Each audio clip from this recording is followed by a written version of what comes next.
Following on from my previous video, we're looking at geometry and we looked at angles at a point.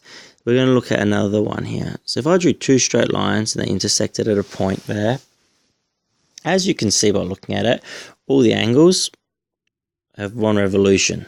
So if we have angle A, B, C, D, A plus B plus C plus D equals 360 degrees, because there's 360 degrees in a revolution or a circle. There's also one thing that's important about this. A equals C and B equals D, because they are vertically opposite. So we're looking at this is the vertically opposite theorem. So that makes sense. So if we look at it like this, let's draw two other lines. And I was to say that's 60 degrees. Then that has to be 60 degrees too, because it's vertically opposite. Which would mean, well, 60 and 60 is 120. Okay? So this would have to be 120 degrees here. And 120 degrees here. Because 360 take 120 is 240. And half of 240 is 120. So that's how we get the 120 and 120 there. Also because they're vertically opposite.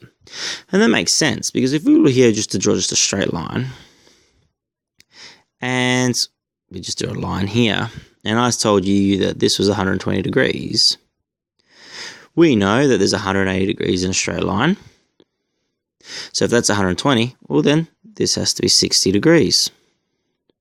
So if I was to get that line to join on, well then that's 120, and then that's 60 degrees. So we've got vertically opposite. So if we were to look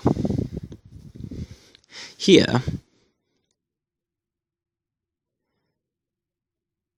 and you were told that this was X degrees, and you were told that this was 80 degrees, okay, well then we know that this here would have to be 80 degrees. Now, these, as it's all one revolution, that's 360. So we look at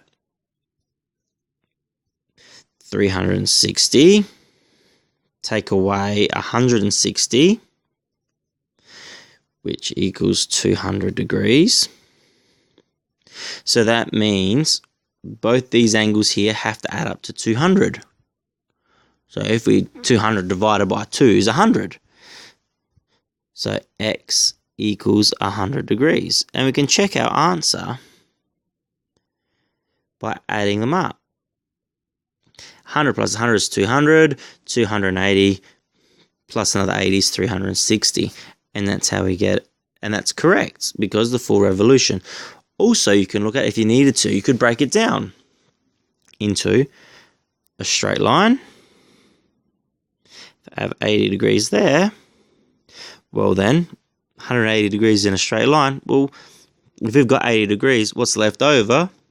180 take 80 is 100 degrees.